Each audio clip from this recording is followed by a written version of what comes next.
नमस्कार दोस्तों, current affairs के इस वीडियो में आपका स्वागत है। आज है 25 सितंबर 2020 और 25 सितंबर 2020 से जितने भी करेंट अफेयर्स के क्वेश्चन हैं जो राष्ट्रीय एवं अंतर्राष्ट्रीय स्तर के हैं उसको आज हम डिस्कस करेंगे।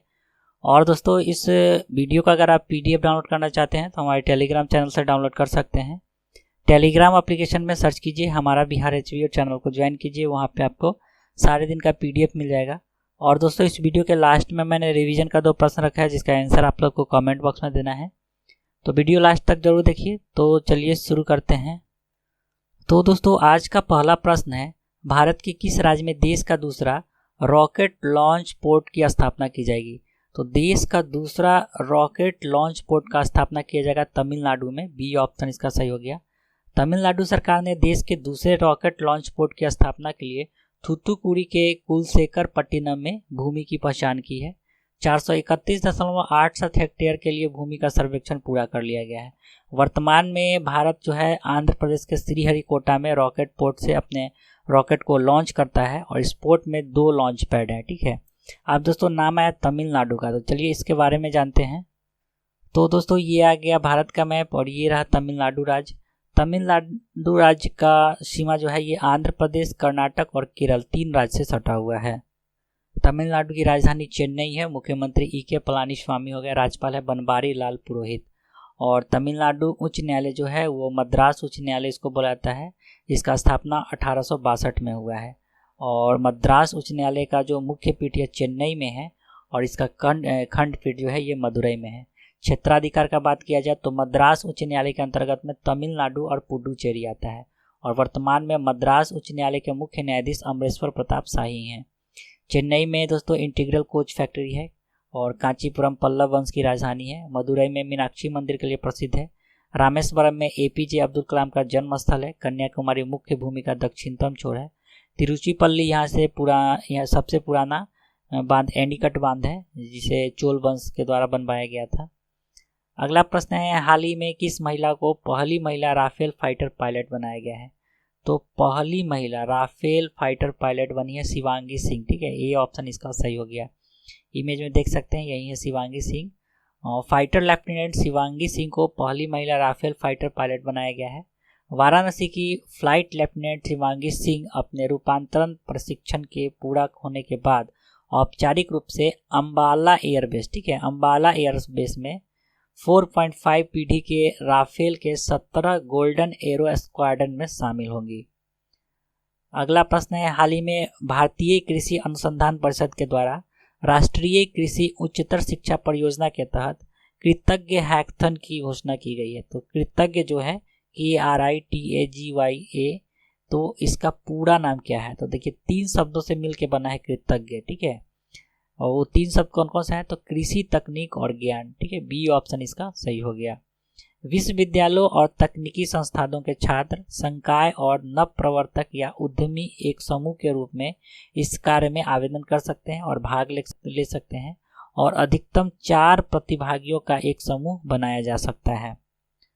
अगला प्रश्न है, हाल ही में माली के अंतरिम राष्ट्रपति के रूप में किसे चुना गया है? तो माली के अंतरिम राष्ट्रपति बने हैं दोस्तों, उनका नाम है वाह एंडो। सी ऑप्शन इसका सही हो गया। माली के रक्षा मंत्री वाह एंडो को देश की नई अंतरिम सरकार के राष्ट्रपति के रूप में नामित किया गया है। और साथ ही कर्नल अशिमिती गोइता, ठीक है, अशिमिती गोइता को उपराष्ट्रपति नियुक्त किया गया है माली का। अगला प्रश्न है, हाल ही में अंग रीता शेरपा का निधन हो गया है, वे क्या थे? तो अंग रीता शेरपा जो थे ये एक पर्वतारोही थे। ये ऑप्शन इसका सही हो गया है। इनका हाल ही में निधन हो गया है। इमेज में देख सकते हैं ये पर्वतारोही, इन्हीं का नाम है अंगरीता शेरपा। और इनके बारे में कुछ खास बातें जानते हैं। तो 2017 में गिनीज वर्ल्ड रिकॉर्ड ने अंगरीता को 1983 और 1996 के बीच बिना बोतल बंद ऑक्सीजन के 10 बार माउंट एवरेस्ट पर चढ़ने वाले दुनिया के एकमात्र व्यक्ति के रूप में मान्यता दिया गया था इन्हें। और इन्होंने पहली बार 1983 में दुनिया के सबसे ऊंचे पर्वत शिखर पर पहुंचे थे। अगला प्रश्न है दोस्तों, हाल ही में कोविड-19 के संबंध में जनता में जागरूकता बढ़ाने के लिए राजस्थान के किस जिला में नो मास्क नो सर्विस अभियान की शुरुआत की गई है? तो राजस्थान के जोधपुर जिला में नो मास्क नो सर्विस अभियान का शुरुआत किया गया है। सी ऑप्शन इसका सही हो गया। और दोस्तों नाम है राजस्थान का, तो चलिए इसके बारे में जानते हैं। तो दोस्तों ये आ गया भारत का मैप और ये रहा राजस्थान राज्य। राजस्थान राज्य का सीमा पंजाब, हरियाणा, उत्तर प्रदेश, मध्य प्रदेश और गुजरात से सटा हुआ है। और अगर अंतर्राष्ट्रीय सीमा का बात किया जाए तो राजस्थान का सीमा फिर से पाकिस्तान से भी सटा हुआ है, ठीक है। राजस्थान का अगर राजकीय पशु का बात किया जाए तो ऊंट और चिंकारा यहाँ का राजकीय पशु है। राजस्थान का राजकीय पक्षी ग्रेट इंडियन बस्टर्ड है। राजस्थान की राजधानी जयपुर हो गया। मुख्यमंत्री श्री अशोक गहलोत हैं। राज्यपाल है कलराज मिश्र। राजस्थान उच्च न्यायालय जो है इसका स्थापना 1950 में हुआ है और राजस्थान उच्च न्यायालय का मुख्य पीठ जोधपुर में है, यानी राजस्थान उच्च न्यायालय जो है ये जोधपुर में है और इसका एक खंडपीठ भी है जो कि इसका ये जयपुर में है। और क्षेत्राधिकार का बात किया जाए तो राजस्थान उच्च न्यायालय के अंतर्गत सिर्फ राजस्थान राज्य ही आता है और वर्तमान में राजस्थान उच्च न्यायालय के मुख्य न्यायाधीश इंद्रजीत मोहंती हैं। राजस्थान के कोटा में परमाणु, कोयला तथा जल तीनों प्रकार से बिजली बनाया जाता है। राजस्थान का बाड़मेर जो है ये ऊँट के लिए प्रसिद्ध है। बीकानेर में जूनागढ़ का किला है जिसे राजा जय सिंह ने बनवाया था। अजमेर में चिश्ती संप्रदाय के संस्थापक ख्वाजा मोइनुद्दीन चिश्ती का निवास स्थान है। जोधपुर में वायुसेना का सबसे बड़ा अड्डा है। नागौर में 2 अक्टूबर 1959 में पहली बार पंचायती राज लागू किया गया था। और दोस्तों पुष्कर जो है ये मेला तथा ब्रह्मा जी की मूर्ति के लिए प्रसिद्ध है। जैसलमेर राजस्थान का सबसे बड़ा जिला है जिसमें थार मरुस्थल का क्षेत्र सबसे अधिक आता है। राजस्थान का अगर राष्ट्रीय उद्यान का बात किया जाए तो मुकुंदरा हिल्स राष्ट्रीय उद्यान, केवला देव धाना राष्ट्रीय उद्यान, रणथंबोर राष्ट्रीय उद्यान, Thar national park, mount Abu national park और सरिस्का टाइगर रिजर्व, ये सब जो है राजस्थान में ही है। अगला प्रश्न है टाइम मैगजीन की 100 मोस्ट इन्फ्लुएंशियल पीपुल ऑफ 2020 की सूची में शामिल होने वाले एकमात्र भारतीय फिल्म स्टार कौन है। तो टाइम मैगजीन की 100 मोस्ट इन्फ्लुएंशियल पीपुल ऑफ 2020 की सूची में एकमात्र भारतीय फिल्म स्टार जो है शामिल हुए, उनका नाम है आयुष्मान खुराना। बी ऑप्शन इसका सही हो गया। और इनके अलावा यानी आयुष्मान खुराना के अलावा और भी भारतीय इस सूची में शामिल हुए हैं। कौन कौन है चलिए देखते हैं। तो आयुष्मान खुराना के अलावा इस सूची में भारत के प्रधानमंत्री नरेंद्र मोदी शामिल हैं, गूगल के सीईओ सुंदर पिचई, लंदन स्थित भारतीय मूल के एक डॉक्टर रविंद्र गुप्ता और सीएए के विरोध में प्रदर्शन का केंद्र बन चुकी दिल्ली के शाहीन बाग की एक दादी जिनका नाम है विल्किस, ये लोग शामिल हैं, ठीक है। अगला प्रश्न है हाल ही में अंतर्राष्ट्रीय टेनिस संघ ने फेडरसन कप के महिला टीम टेनिस विश्व कप के नए नाम का अनावरण किया है। तो यह नया नाम क्या रखा गया है। तो इस कप का नया नाम रखा गया है विली जीन किंग कप बीएनसी परिवास, ठीक है। ए ऑप्शन इसका सही हो गया।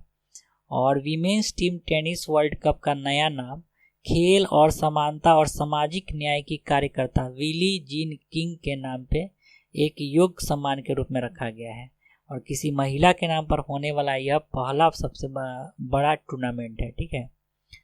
अगला प्रश्न है दोस्तों 12 दिसंबर 2020 को आयोजित होने वाले एक वैश्विक जलवायु शिखर सम्मेलन की मेजबानी कौन करेगा। तो 12 दिसंबर 2020 को आयोजित होने वाले एक वैश्विक जलवायु शिखर सम्मेलन की मेजबानी करेगा यूनाइटेड नेशन और ब्रिटेन, ठीक है। तो सी ऑप्शन इसका सही हो गया। उपयुक्त दोनों संयुक्त राष्ट्र महासचिव एंटोनियो गुटेरस और ब्रिटेन के प्रधानमंत्री बोरिस जॉनसन इस कार्यक्रम की सह मेजबानी करेंगे।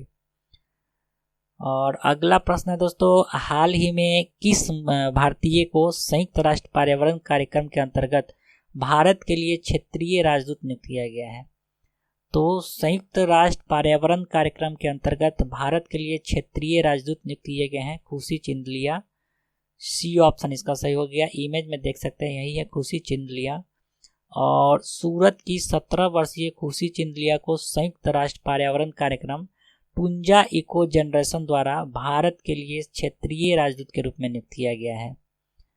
अगला प्रश्न है हाल ही में किस राज्य सरकार के द्वारा मोक्ष कलश योजना 2020 को मंजूरी दी गई है।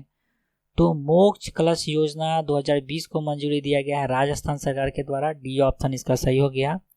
इस योजना के अंतर्गत हरिद्वार में गंगा में अपने प्रियजनों की अस्थि विसर्जन करने के लिए एक परिवार के 2 सदस्यों को मुफ्त बस यात्रा की अनुमति दी गई है। इस परियोजना का नोडल एजेंसी है जो तो राजस्थान का राज्य सड़क परिवहन निगम है, ठीक है। तो दोस्तों ये था आज का करंट अफेयर्स। चलते हैं कल के रिवीजन के तरफ। तो कल के रिवीजन का पहला प्रश्न, हाल ही में भारत और किस देश के बीच कार्गो फेरी सेवा की शुरुआत की गई है? तो मालदीव और भारत के बीच, डी ऑप्शन सही हो गया। कल का दूसरा प्रश्न था, हाल ही में दिल्ली मेट्रो रेल कॉरपोरेशन के निदेशक व व्यवसाय विकास के पद पर किसे नियुक्त किया गया है? तो प्रमित कुमार गर्ग को, डी ऑप्शन सही हो गया। तो कल के दोनों प्रश्न का सही उत्तर डी हो गया। आज का रिवीजन का प्रश्न है, हाल ही में माइक्रोसॉफ्ट ने किस गेमिंग कंपनी के अधिग्रहण की घोषणा की है? और आज का दूसरा प्रश्न है, हाल ही में 23 सितंबर 2020 से भारत और ऑस्ट्रेलिया के बीच नौसेना अभ्यास का आयोजन कहाँ किया जाएगा? तो इस दोनों प्रश्न का उत्तर आप लोग को कमेंट बॉक्स में देना है, ठीक है। तो चलिए दोस्तों, आज के लिए इतना ही। आशा करता हूँ आपको ये वीडियो अच्छा लगा होगा। अगर ये वीडियो थोड़ा सा भी अच्छा या हेल्पफुल लग रहा है तो प्लीज़ इस चैनल को सब्सक्राइब कीजिए, वीडियो को लाइक कीजिए तथा अपने दोस्तों में ज़रूर शेयर करें। और दोस्तों, इस वीडियो का अगर आप ऑडियो सुनकर रिवीजन करना चाहते हैं तो खबरी एप्लीकेशन पे हमारा बिहार चैनल को सब्सक्राइब कीजिए। वहाँ पे प्रतिदिन दोस्तों इस वीडियो का ऑडियो अपलोड किया जाता है, जिसे सुनकर आप रिवीजन कर सकते हैं। खबरी एप्लीकेशन का लिंक वीडियो के डिस्क्रिप्शन बॉक्स में दिया गया है, या आप डायरेक्ट प्ले स्टोर से भी डाउनलोड कर सकते हैं।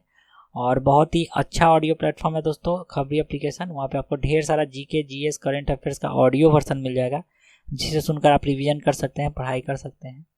तो चलिए दोस्तों, आज के लिए इतना ही। वीडियो देखने के लिए बहुत बहुत धन्यवाद।